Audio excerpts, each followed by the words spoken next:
Okay. So thank you for being here. My pleasure. It's your show, so All right. We're all ears. Thank you for being here. Thank you very much, Chairman, Commissioners. I'm Eileen McNichol, your HR Director, and this morning we are going to talk a little bit about benefits. I just want to remind you about our goals that we have for our benefits. We have 3 of them. One is to offer a locally competitive benefits package. We do this so we can attract and retain our employees. We want to highlight our benefits to help our current and future employees understand the value of the benefits that we offer. We also encourage employees to take responsibility for their well-being. And when we talk about well-being, we're talking about physical, financial, and mental. And we do this by providing well-being programs and reward programs with our well-being, promoting consumerism, and also promoting encouraging healthier choices. Our third goal is to reduce future increases in benefits costs.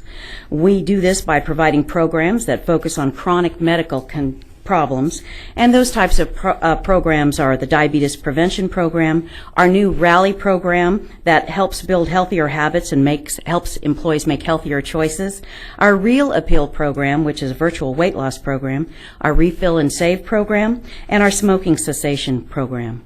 We also are regularly looking at our utilization of our program and our plan and doing analysis for that.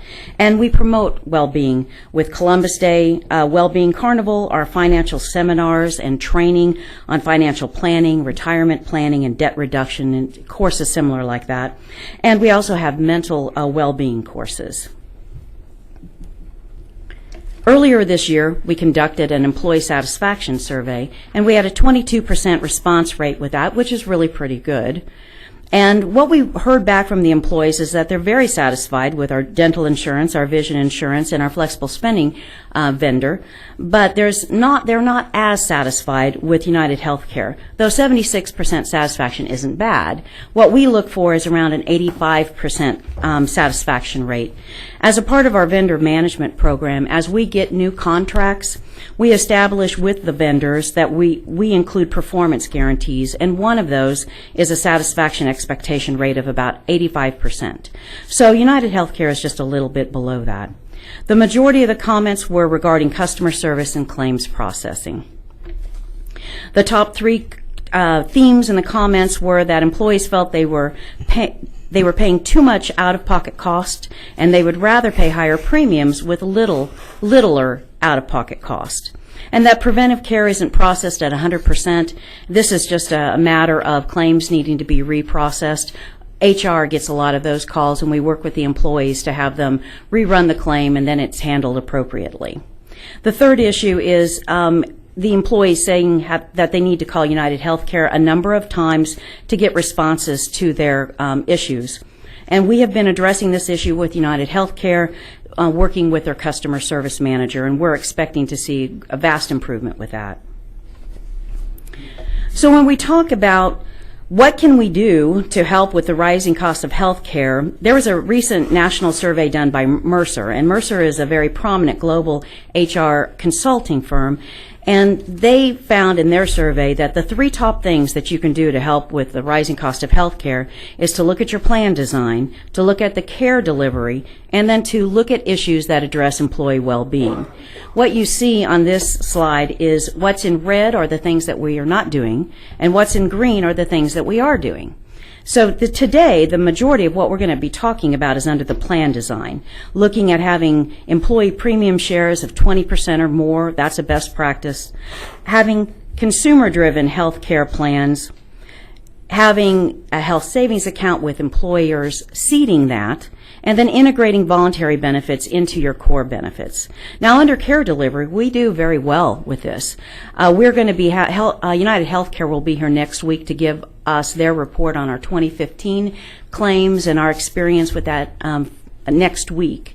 But what we heard from them going forward through 2015 is that our employees are doing an excellent job with in-network utilization, and that is very, very good news. Our claims were very good last year, so we're looking forward to that report from United Healthcare.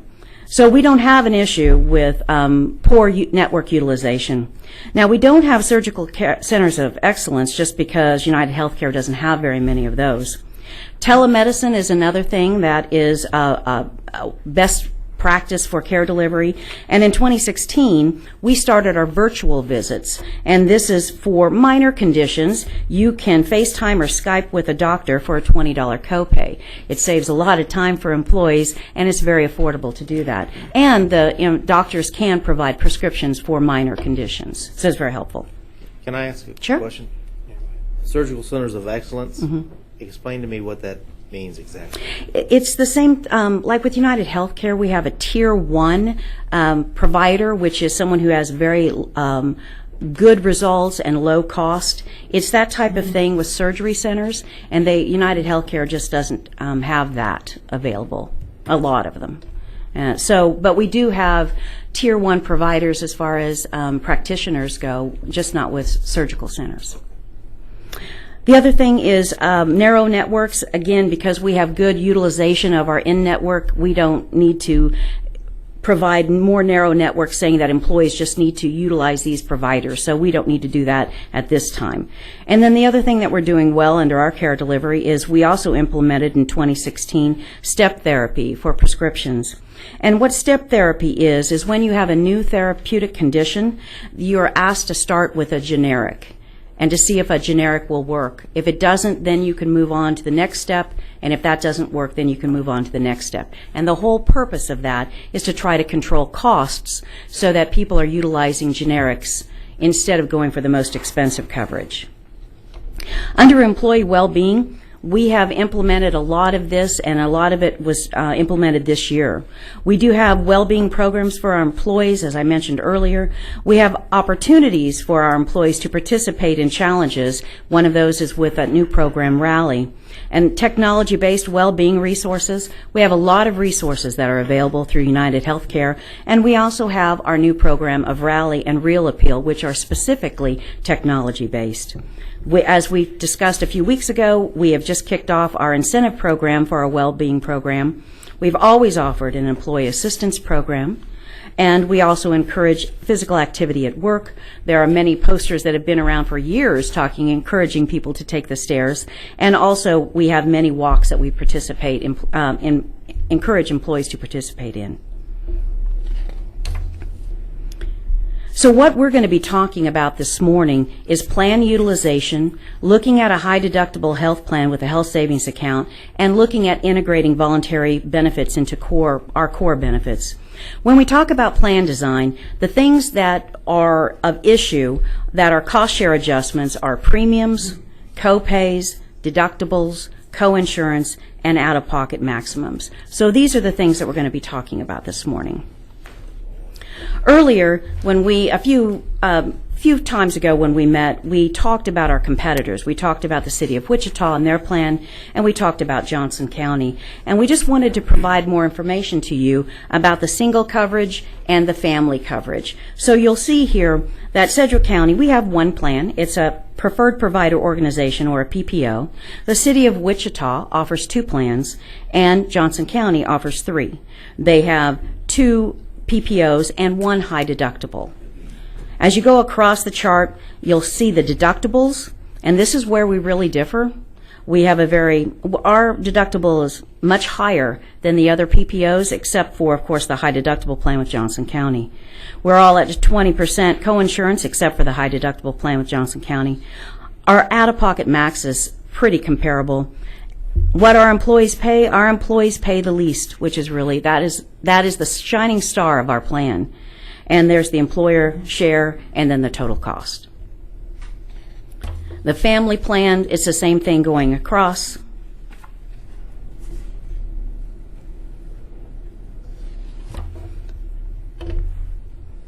And then on slide 9 is an example of a very good graphic of showing the employer and employee cost share for our medical coverage and our prescriptions.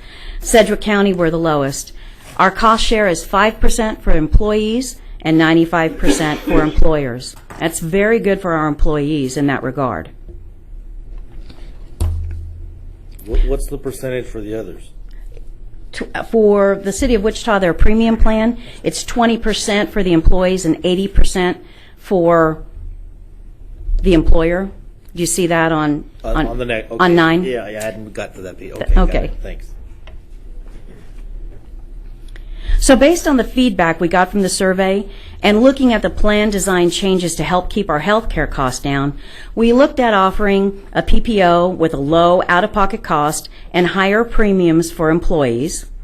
We also looked at offering a high-deductible health plan with a health savings account, whether it's seated or not seated by the county, and we also looked at voluntary insurance products. So that's what I'm going to be talking about going forward. What we found, though, when we were trying, and Heather Bell is our benefits manager, and she was working quite diligently to come up with a plan that would meet both of those needs. And when we looked at our PPO with a low out-of-pocket cost but higher premium, we were looking at taking the deductible down to $150 or $250 deductible. But when we vetted that with our provider and other industry experts, we were advised not to go that low because it would considerably increase our claim costs. So they recommended that we keep it the same. So we kept working at it, Heather did, and in a moment I'm going to share with you some hypothetical situations that we came up with. But first, I would just like to spend a little bit of time talking about a high deductible health plan and a health savings account. Now the IRS puts limits on a high deductible plan and a health savings account. They have stated that for the deductibles for a high deductible health plan, the minimum of a high deductible plan is $1,300 for a single and $2,600 for a family. The maximum out-of-pocket maximum that you can have is $6,550 for a single and $13,100 for a family. For a health savings account, the maximum amount that can be contributed annually, both by the employee or employer, is $3,350 for a single or $6,750 for family. Does that mean total or for each one? Total. Combination of any type, that's the maximum. The other things that are important to know, very important to know about a high deductible plan with a health savings account, is that all the expenses are subject to the deductible, except, of course, for preventive care. So when you go to the doctor, if you have a high deductible plan, when you go to the doctor, instead of paying the $20 copay, you will pay the contracted retail price, which could be $75, $125, whatever that would be for your provider. You would pay that, and the other part that is a significant difference that we need to make sure that people understand is prescriptions are also included in this deductible. And that can be a good thing because currently we have two deductibles. We have a deductible for health care and we have a separate deductible for prescriptions. When you have a high deductible plan, they're together and you pay the full retail price. It's called the first dollar. You pay the full retail price that's contracted for health care and prescriptions until you get to the deductible. There are no copays in a high deductible plan. The only time there is a copay, and this is one of those asterisks, is when you can have a preventive prescription. And there are some prescriptions that are covered under preventive coverage under the Affordable Care Act. They're generics, and they have a copay. And there's a list of those that you can have a copay. But everything else is paid at full retail until you get to the deductible. The other thing to know about a health savings account is that they are tax-free. The money that you put into it is pre-tax money, and that's very good. The other thing that's important is that health savings accounts are portable. When an employee leaves their employer, they take that with them. Now, they can continue to contribute into it as long as they're in a high deductible plan, but they never lose it. And that's the other point of it. The balance rolls over from year to year. Unlike a flexible spending account that you either use it or lose it, that is not the case with the health savings account. It's basically like an IRA. It is managed by either a bank or an insurance company that's been approved by the IRS to manage health savings accounts. It can gain interest, and it rolls over from year to year. The people who might be interested, or employees that might be interested in having a high deductible health plan with a health savings account, would be those people who are healthy. They rarely get sick or injured, and they would be able to put money into this health savings account, and that would be a very good thing for them. It also would be people who could afford to pay the deductible up front. It is people who have the ability to contribute to a tax-free health savings account each month, similarly now to how people do health flexible spending accounts. But one thing to note is you cannot have, as an individual, you cannot have a flexible spending account and a health savings account. You have to have one or the other. You cannot have both. And this would be people who are healthy and they're interested in a health savings account as a way to save money for future health care costs. And it's also an excellent way for people to prepare for retirement health care costs. Now at Sedgwick County, we do not offer health care for our retirees, and this is one way that they would be able to save money to help with those costs. Another bit of information regarding consumer-directed health plans and what those are plans that have low premiums but high deductibles with savings accounts tied to them, with the concept that the people who would utilize these are people who are going to start becoming better consumers of health care. They're going to be questioning things. They're going to be pricing the cost of the health care. They're going to be asking questions when they go to the doctor. They're going to be questioning whether they have to have a treatment. They're going to be looking to make sure things are covered because they realize it's their money that's being dealt with, not the insurance company money or the employer's money. So that's what this push is with consumer-directed health plans. And as you can see on this chart, over the years, there has been an increase in employer utilization of such plans, and the red bar is the utilization of the employees. It's not growing quite as fast, but it is growing some. But what really does help with that is when, and you see in the next chart, is when an employer provides a health savings account and seeds that. The more money an employer puts into a health savings account for the employee, the more inclined an employee is to take that program. So when Heather was looking at this, the thing that was curious for both of us is it seems that our current plan is kind of a hybrid. We have a low premium and a high deductible. And that's a good thing for an employer because the high deductible keeps our claim costs lower. But it's not so great for an employee. So it's kind of a weird hybrid. Our employees only pay 5% of the total cost of the plan, and we have co-pays in there that help keep physicians' visits and prescription costs low. Those are good things. Those are benefits of our plan. The detractor for the employee is the deductible. As I said, it's a good thing for the employer, but not so much for the employee. And what's interesting is our deductible is only $300 shy of being a high deductible plan. Because for a single, it's $1,300, we're at $1,000. For a family coverage, it's only $600 short of being a high deductible plan. We have a $2,000 plan, and the minimum is $2,600 for a high deductible plan. So that's where it's kind of this hybrid thing. We're not eligible to have a health savings account with our plan because we do have co-pays. So that's part of a detractor as well. Now say that again. Which part? We're not eligible. This says for a health savings account. Currently, we're not eligible because we have co-pays and we're not a high deductible plan. We're almost a high deductible plan, but we're not quite. So because of the fact that we're not a high deductible plan under the IRS regulations and we have co-pays in our plan, we cannot have a health savings account attached to our plan as it stands. Does that make sense? If we were a high deductible plan, that would help our costs. Yes. That's the theory. Now, what I have been told is that companies that go to a high deductible plan, but then pay the difference in the deductible, for example, this $300 and $600. Okay? So let's say we moved to a high deductible plan, but we said we're going to give you in your health savings account $300 and $600. Okay? Yes. Still, in the end, you come out ahead. You being the employee? Yes. Well, there's still a jury out on this. Some of the research I've been reading is that they're not necessarily seeing that claims are being affected as significantly as people thought with this.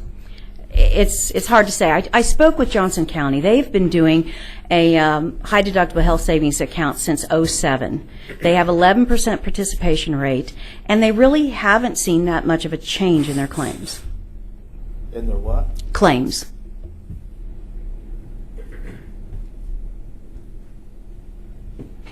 Well, but if you can offer a high deductible plan with a health savings account, Yes. and then pay the difference in the Put money into the health savings account. and pay the difference for the plan, even if you don't change your bottom line, I think that's still better for the employee in the long run, It can be. because you're paying that difference in deductible, so they're really not incurring that cost. But then they have the health savings account benefit. And that is the whole issue of it, is the health savings account, because you can't get one without a high deductible plan. Right. Right.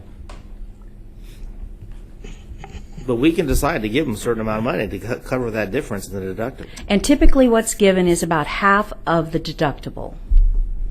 So half depending... half of the overall deductible? Yes, that's typically what employers do. Well, think about that. So we're right now, like for a family, you're saying an individual, it's 1,000. For deductible, It'll yes. go up to 1,300. Yes. I'm saying As a minimum. Right. I'm saying pay that 300 a month. You're saying the standard is half. Well, that's 650. You follow? I mean, there's benefit, right? Right there. Absolutely. And it depends on which way you look at it. And that's the thing that's so interesting, because there's two sides to it, obviously. There's the employee side, and we want to make sure that we're providing benefits that are good for them and comparable and competitive. But on the other side is our responsibility and handling the claims. We're self-insured, so we have to make sure that we are getting enough premiums to cover the cost of the claims, and that we're doing all of the things that we need to do to try to make sure that we're managing claims cost as much as we can. And as I showed on that chart with the red and the green, there are a lot of things that we are doing to help keep claims as contained as much as possible. But you don't know when someone's going to have a large health care claim. But the other thing is, a lot of times, as I said, a lot of these high deductible plans with health savings accounts, very healthy people participate in those. And so with that in mind, are you suggesting that we would only have a high deductible or a high deductible plan with the health savings account, not also offer? No, I'm open to either one. I'd have to look. What I'm saying is that all other things being equal, okay, if we go to a high deductible and pay the difference in that deductible for them, which in our instance would be less than what most people normally pay, at least in this particular aspect, there would be no change to the employee as far as net cost. But the benefit would, they now have a health savings account. That's assuming everything else is the same. Right. So I'm not going to prejudge whether it should be only that or in addition to that. That's another question that I already have in my mind, is if we would want to do something. If we provided a second option, I would not be opposed to a second option if that would be doable with our insurance and all that sort of stuff. So anyway. Okay. All right. Commissioner Peter John. Sorry to jump in, but line of questioning is intriguing to me at a couple levels. And the portability of a health savings account in another job is quite positive. But we've got a lot of county employees, and I hate to get personal here because I'm one of them, who are chronologically gifted and have to comply with federal law or signing up for Medicare. Yes. What happens with an HSA, and if you have a balance when you reach 65, and if we set that up, could people, is that allowed to continue, or what What's next? It's just like an IRA at that point. You can use it tax-free for eligible health care items, but you can, after 65, you can also use it for other things, but then you would have to pay taxes on the amount of money that you would use out of the account. So like if you wanted to use it for Medicare Part D or one of the Medicare, I guess it's It would help with supplements, paying for that, yes. That could be used for that, or it could be used for non-reimbursed Medicare expenses under Part B or any of the Medicare alphabets. The items eligible out there. products, it would be tax-free use, but the other thing that's important to know is that you can use it for other non-medical expenses. You would just have to pay taxes on the amount of money that you would use out of that account for that. The other thing that's good about a health savings account versus a traditional IRA is there is no requirement for a distribution.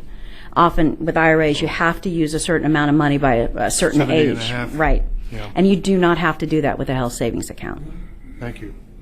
In continuing that line of discussion there, it is considered an asset. So let's say you do die, you could make that part of your will and pass that on to your family, or you could also give it away. You could take money out of that and give it to some other folks, I believe, to...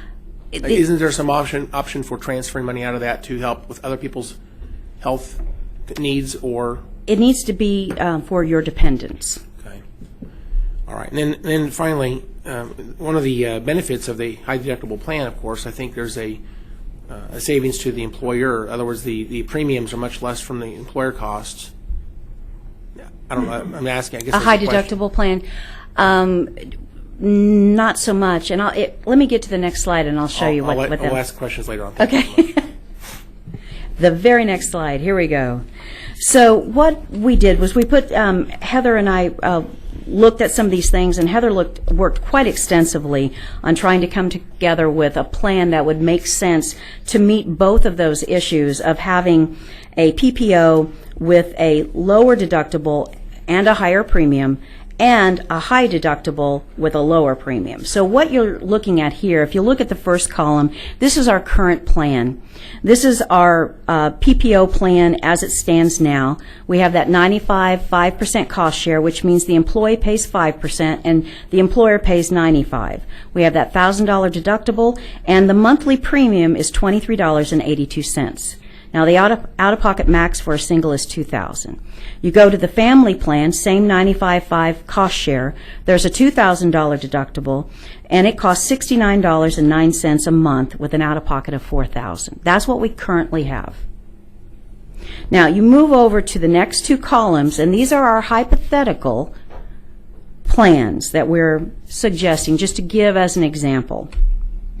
The two plans would be a PPO and a high deductible.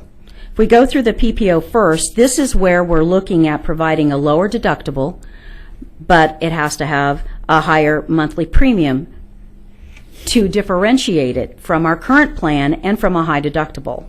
So there's an 80-20 cost share, which means the employee pays 20%, the employer pays 80%, the $500 deductible with an out-of-pocket max of about $1,500. And this would cost $116.83 a month. Now, keep in mind, this is based on 2018 calculations and estimations from United Healthcare to help us cover our costs. So it's not just saying if we did it in 2016, it's actually looking at what it would take to cover the costs that United Healthcare has projected and suggested that we might be looking at in 2018. Is this 17%? Yes. And we would expect to see that even with our current plan. Yes. This isn't unique to these. No. Somehow different. No. Okay. So it was the projections that they've given us, and we moved into these plans designed around that. And would this high deductible plan have a health savings account? That would be the proposal. That would be the plan. Yes.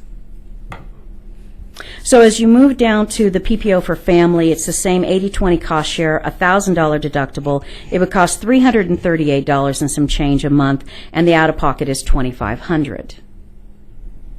So that would be the PPO with a low deductible and high premium.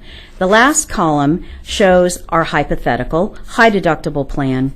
For single, there would be that 95.5 cost share where the employer would pay 95% and the employee would pay 5%. There would be a $1,500 deductible It would cost $29.12 a month, which is just a little bit more than people would be paying now. And there'd be a $3,000 out-of-pocket max. The family plan would be the same 95.5% cost share with a $3,000 deductible and a $5,000 out-of-pocket max for $84.70 a month. So does this 95.5 cost share include the amount that we would put into the health savings account? It does. And if so, how much are you proposed? I mean, do we have numbers on It would be on half. our cost? Yeah, it would be and again, Half of our 95%? no, sir, half of the deductible. Oh, we would give them $750 for single. $750 in the health savings account. Yes, and $1,500 for the family. And again, these are hypothetical. This is us, Heather, working through the process, me working with her and trying to run different numbers and different scenarios.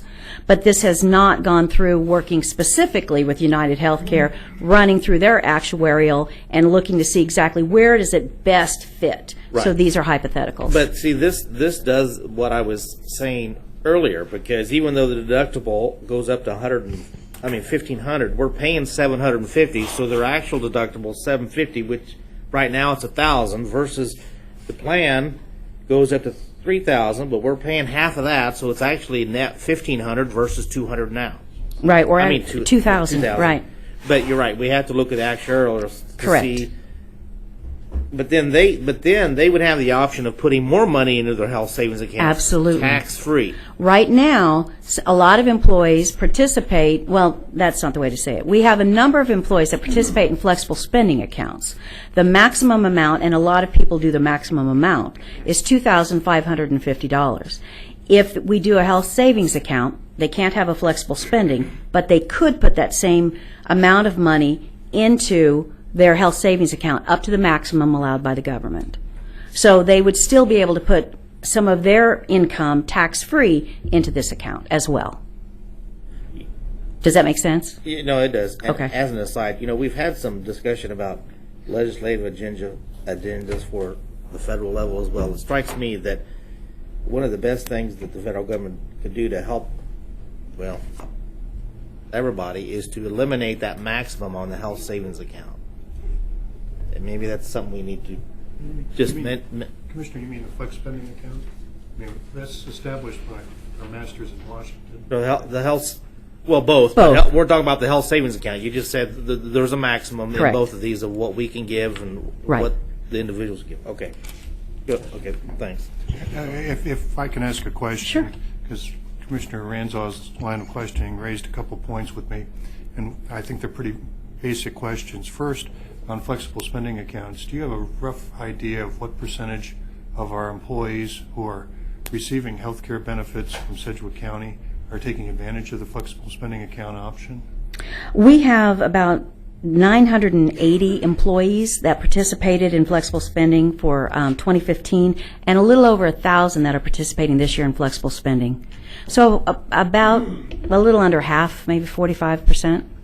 Okay. Let me ask the basic question. Of our total full-time employees, what percentage are taking the benefits option in terms of health care benefits from Sedgwick County? Because I assume most of them are probably getting benefits from their spouse.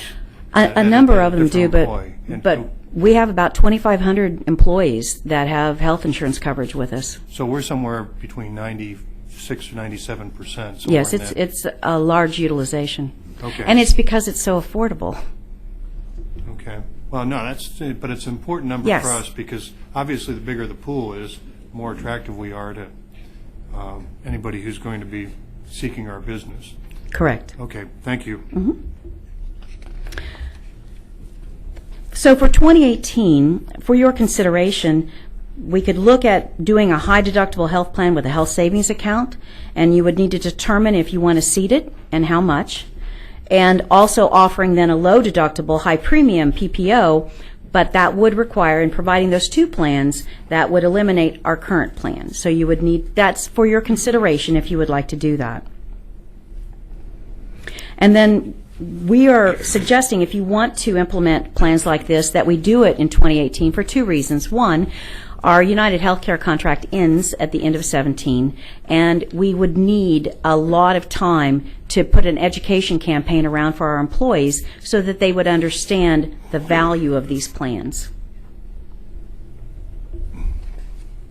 Do you have any questions about a health savings account or a high deductible health plan before I move on to voluntary products? Yeah. Commissioner Peter John?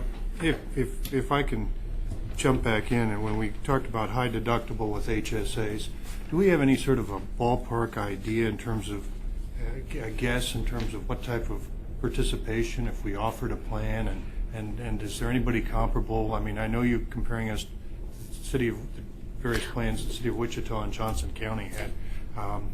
Whether it's a public or private entity, do we have a ballpark idea and what sort of price tag would, how that would affect costs overall, whether it's administrative as well as obviously the benefits that are paid to the employee through the plan?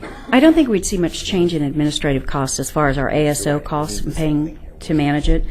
With our Evergreen study that we did, we asked about benefits for our peer groups, and 30% of our peers do offer a health savings account.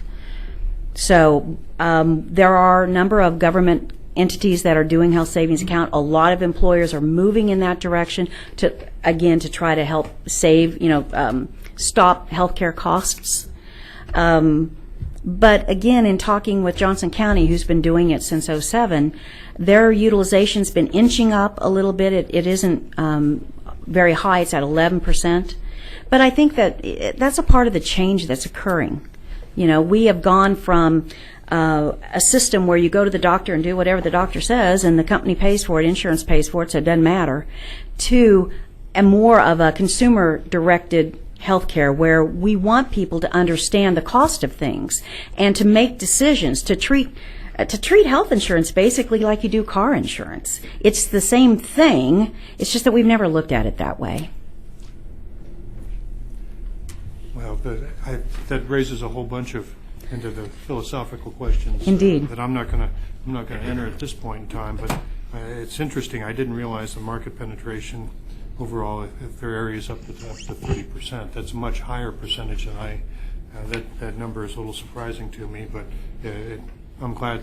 I think that validates why we should be looking in this direction. Thank you. Commissioner Ranzau? Yeah.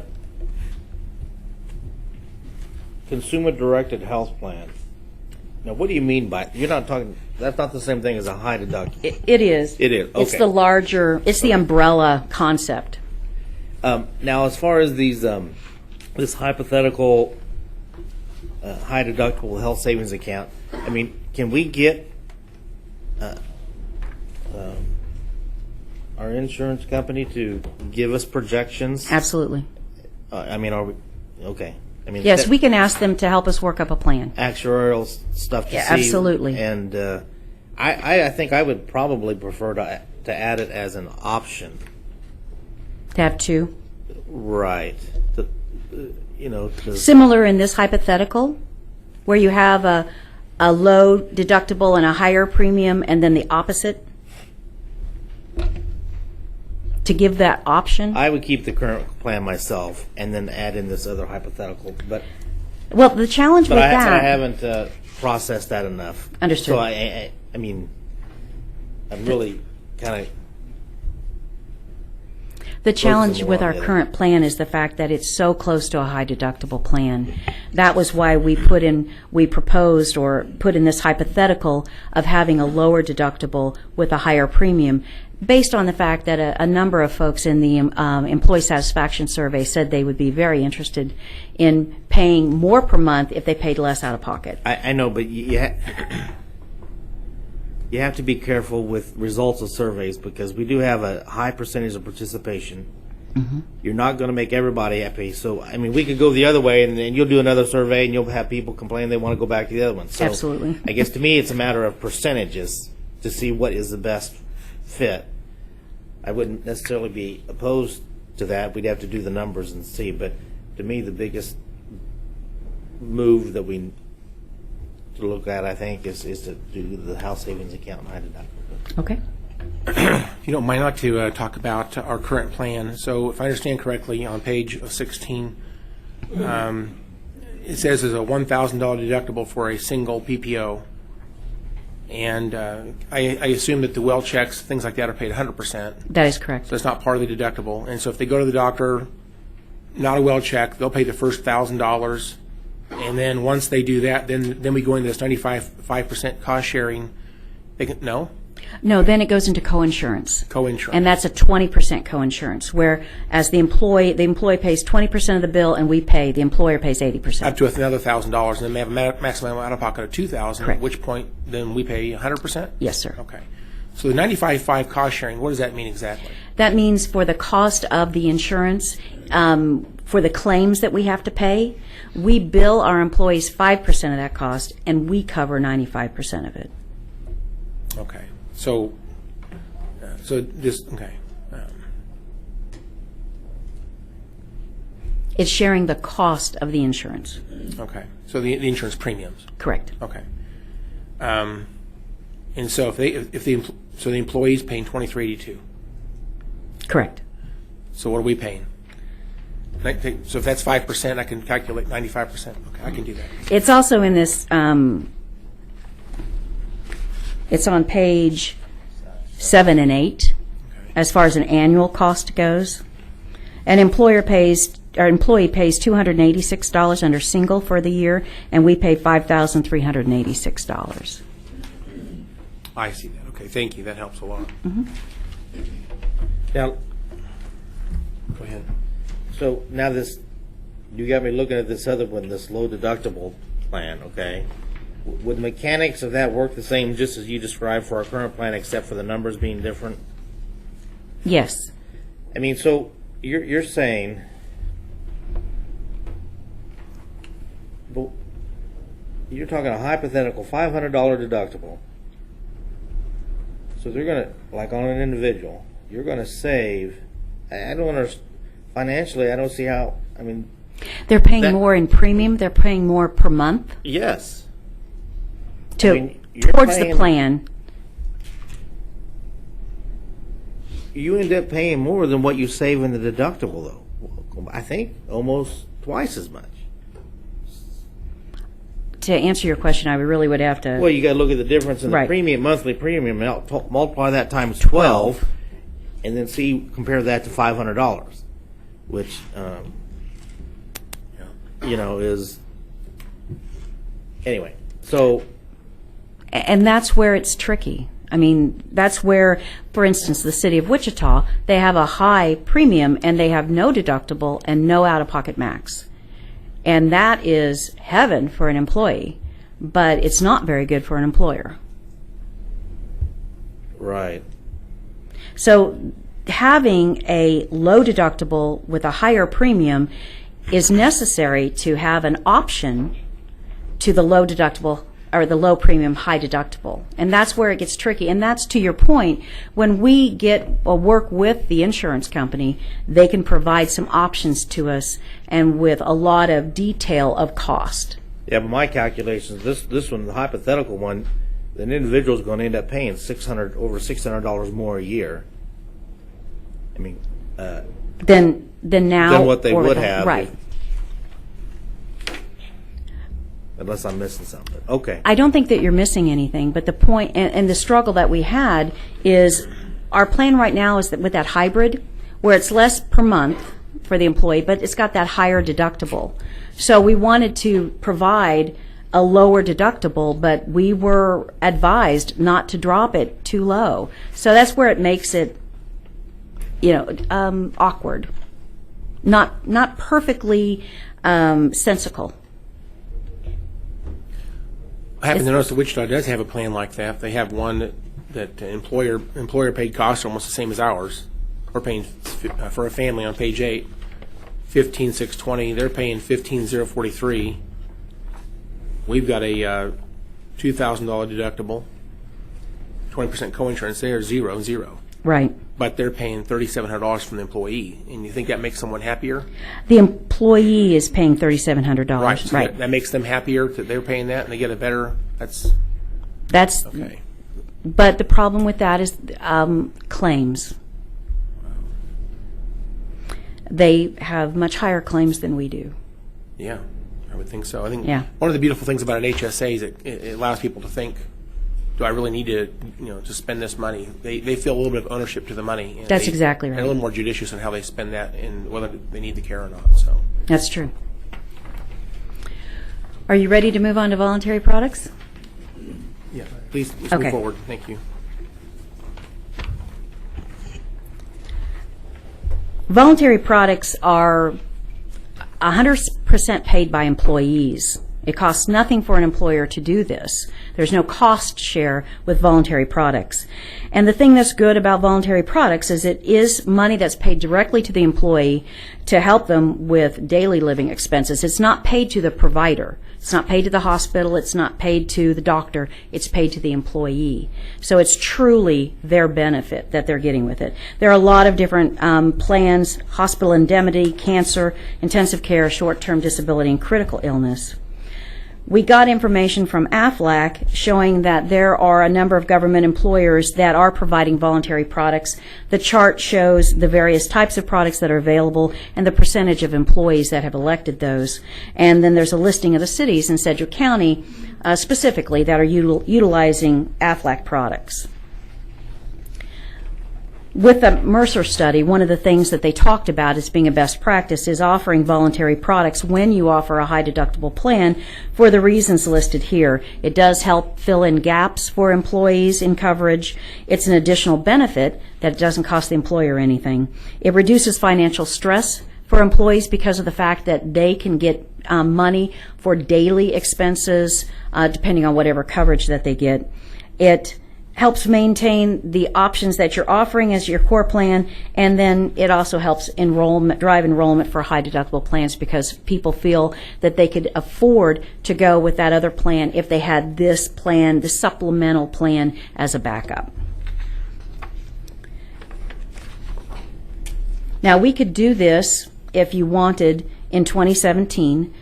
It is an easy thing for us to do in the fact that we would not run it through employee self-service. We would put it out for RFP. We would select a provider to provide our voluntary insurance products. We would work with them to set up meetings for the employees, and the enrollment could start in January of 2017.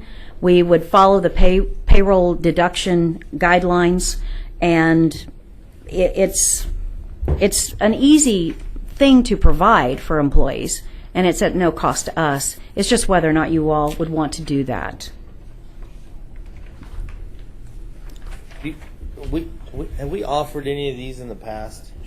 There was a time a few years ago that there was an effort to provide voluntary products, and there needed to be a particular number of employees to participate in it. And the provider went around and met with various departments, and they were not able to get the level of participation that was required. I think that part of the problem was that there was not enough support and marketing from the HR department to help our employees understand the value of it. Okay, well, that answers my next question was why don't we have it now then, or why did it go away? It's because there just wasn't enough interest at that time for whatever reason. Yes. I mean, what's the downside to doing this? I mean, it doesn't. In other places where I have worked and dealt with voluntary products, there's not a downside. There's the billing process. You have to reconcile it, make sure that everything's covered, that people are getting the premium taken out of their paycheck. But there's no cost to the county other than a little bit of administrative time. Right. If I can jump back to slide 19 where you list 5 plans, are all of these pre-tax? From an They income can tax be point of pre-tax. view, or they aren't? And I'm curious in terms of, when I see critical illness, I'd consider cancer as a critical illness. I mean, do these overlap in some ways? Or I know you can kind of offer certain parts of these and not necessarily all of them, but I wondered if there was an overlap between, say, some of these, intensive care versus critical illness. Right. And there's specifics to it, and there's also some of them have waiting times, and there's all kinds of particulars to the plan.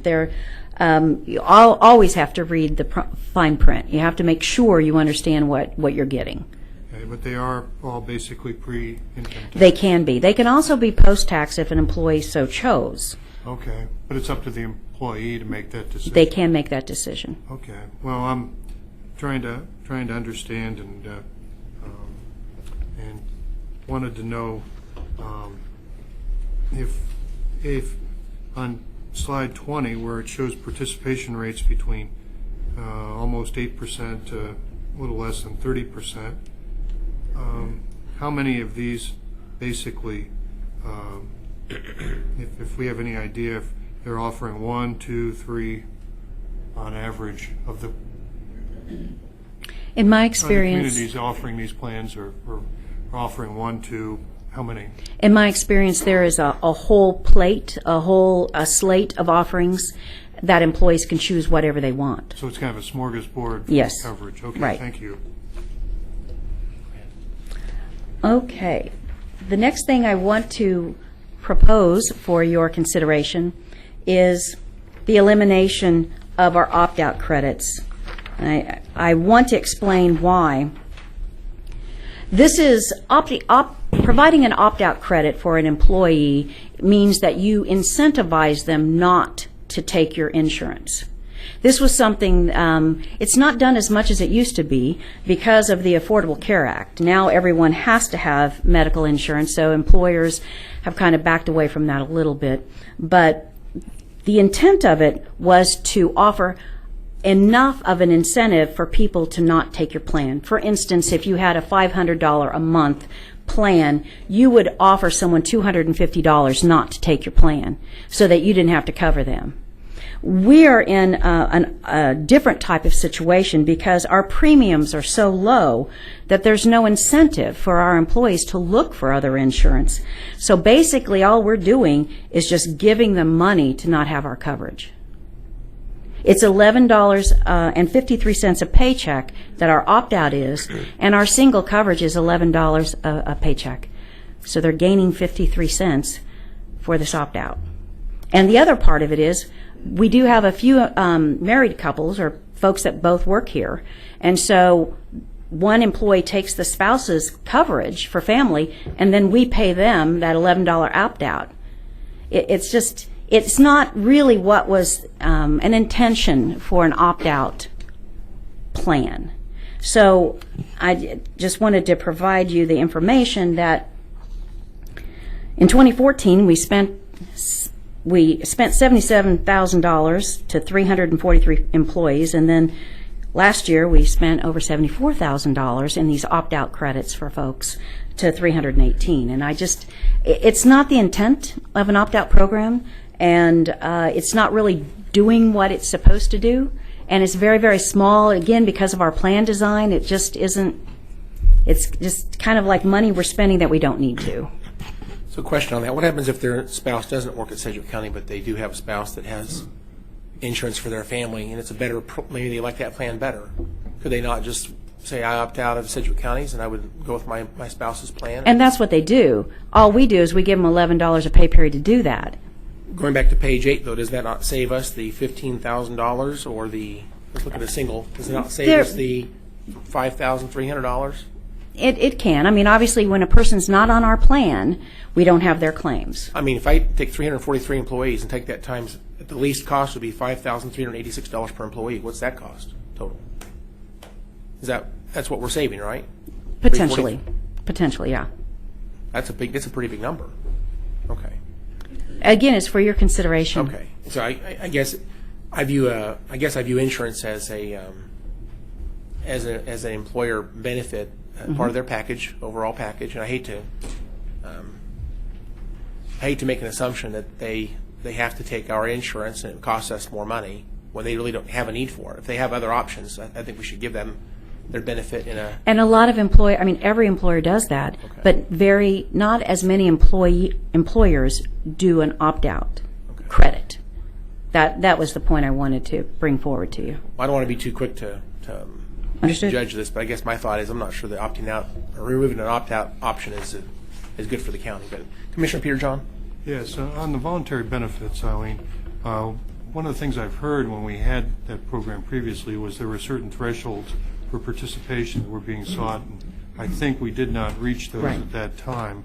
That's before I joined the commission. So at least for the three of us who are up here, since we're looking at the history prior to our service as commissioners, do you have any sort of a recommendation in terms of what sort of participation we should have as a threshold, or is that really unnecessary, or do you have any recommendation in that area? I would say as long as we meet the guidelines for payroll deduction, and I don't remember if that's 15 or 5. I don't know how many employees that is for a payroll deduct.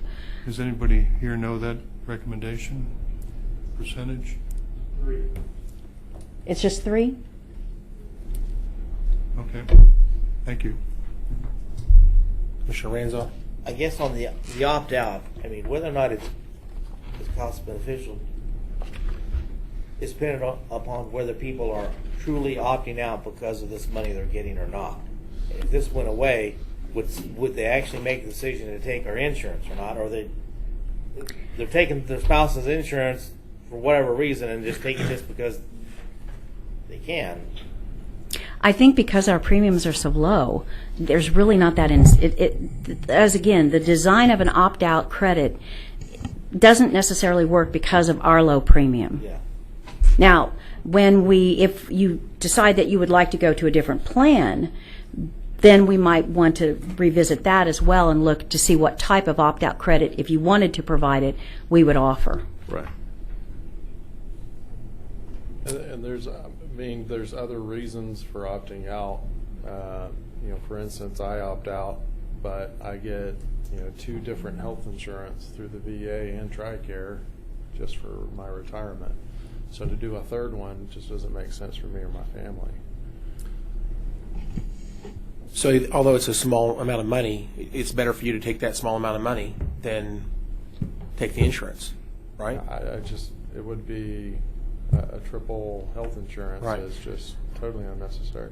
And unless I miscalculated that this saved us $1.8 million, even though it cost us $77,000. So, But I think the point is, Commissioner, that those people would opt out anyway. Well, right, and I want to make sure I clarify that. Well, all we're talking about doing is getting rid of the credit. People don't have to take our insurance. We're just not going to pay them to not take our insurance. That's what this means. why would they opt out if it didn't cost them anything? Well, I guess they A lot of employers don't give an opt-out credit, and people choose to go. I see. do So what the they premium do. itself would be enough incentive for them to say, I don't want to do this. Right. Okay. All right. I see your point now. All right. Thank you very much. Are there any other questions? Okay, well, thank you Yes, very much. I would, just to clarify. So that would be considered the opt-out money that the employees who do take that option, that would be treated as ordinary income on there. That is from correct. a pay point of view, and that would be pre-tax. That is, they would be taxed on it, yes. They would be taxed on it. It's, And then that would vote both for income as well as for FICA. yes. Yeah, it's just Okay. like regular taxable income. It's $286 a year for the health opt-out, and it's $50 a year for the dental. Okay. Thank you. Thank you very much, gentlemen. We're at the end of the presentation. Any other questions from commissioners? Manager? There's a lot of people in the room here, and there's a lot of other people who have an interest in this, obviously. I just was wondering if there's, this took an hour. I'd expect this to take a little longer than that. I guess I would be interested to know if there's anybody else in the room that has a strong opinion that would like to stand up and ask questions or make comments about what we've seen so far. I do have a, Yes, sir. Please, Sheriff. when we went through, and most everybody that went through that is new, didn't go through the last time that we went for the insurance plan. Hey, tell you what, let me ask you to come to the microphone because this is being videotaped and people can't hear you, and it would be helpful to have people be able to hear you and see you. Thank you. Are you meaning health insurance or Health insurance. The last time that we went through this, I was on the committee to look at the health insurance options. And the question was proposed, how come we don't partner with the city of Wichita for better buying power for insurance to maybe reduce costs for both city and county? I was just stared at and they moved on. Is that an option that could be looked at? I'm open to partnerships everywhere we can get them. But I guess it sounds complicated. I don't know if it's something we could actually accomplish or not. I guess we could ask the question. Well, then you could offer multiple different type of insurance policies, because there are people that want to pay the higher premium for better insurance, and we don't offer that here. And so when we talk about percentages, I think you can, if we had something like that, you could actually measure it. Somebody that wants to pay a lower premium, such as a single young person, if that was me, yeah, I'd love the insurance here. If you got a family and you have the constant medical issues that come up, you're going to have people that's going to want to pay the higher premium for the lower deductible, better insurance. And it just seems to make sense to me that if you would combine and do RFPs combined with the city of Wichita, there's the possibility of getting better insurance and better options with more buying power from you. And that's all. Like I said, the last time it fell on deaf ears, never got an answer back on it. So I'm just one commissioner, but I guess I'm interested in hearing how that would work. If our HR folks can figure out a way to propose that, I would be very interested in seeing. Again, I think that, as you said, the larger number of members probably gives you different options, maybe better options. It may be benefit to everyone if we were able to find a partnership that put us together. But it sounds like it's a pretty difficult. Oh, it's a lot. It'd be difficult. There's no doubt about it. But I think it's something that maybe we ought to take a look at just to see if it's doable. All right. Any quick comments from Eileen on that one? Thanks. The concern, there could definitely be some economies of scale that could be gained with that. The concern would be we might see more of an increase in the cost because their claims are so much higher than ours. Okay. I think also if you want us to study that, I think the question here that was brought up is the legalities of it, if it's even legal. So you got to break through those barriers, but it's something we can look at. Okay, so it's a thing for us to study and look at, and we'll explore that, I guess. Commissioner Peterjohn? Yes, Eileen, just a quick question, and appreciate the sheriff's question and comments because it is intriguing. Do you have any ballpark idea? I mean, if we, instead of having about 2,600 full-time county employees and say roughly 2,500 participating in health plan, let's say we had 5 or 10,000. Do you have any idea what the economies of scale would be on that? And is that something that would be readily something that could be? We could talk, definitely when we work with United Healthcare to look at some of these, the plan and have some plan designs put in place, we can talk with them about what would it be if it doubled. Because we've tried to do that. I know with the state, trying to utilize the state's purchasing power on certain things too, and completely unrelated areas to employee benefits. But and I think there's some possibilities there that we should keep our eyes open to, but I also want to make sure that we're on the right side of the legal requirements also in this age where so much of the health care or employee benefits side of thing is driven out of Washington and not out of, we don't have as much flexibility, let's say, as we used to have. Thank you. Anybody else in the room have things they'd like to raise before we adjourn this? Other electeds? I'm looking at you specifically. You don't know? Okay, they're saying no. I'm looking around the room. Manager, anything else? What else? Commissioners, anything else? All right, I guess we'll call it done. Thank you, Eileen, for all your good work today. You're very welcome.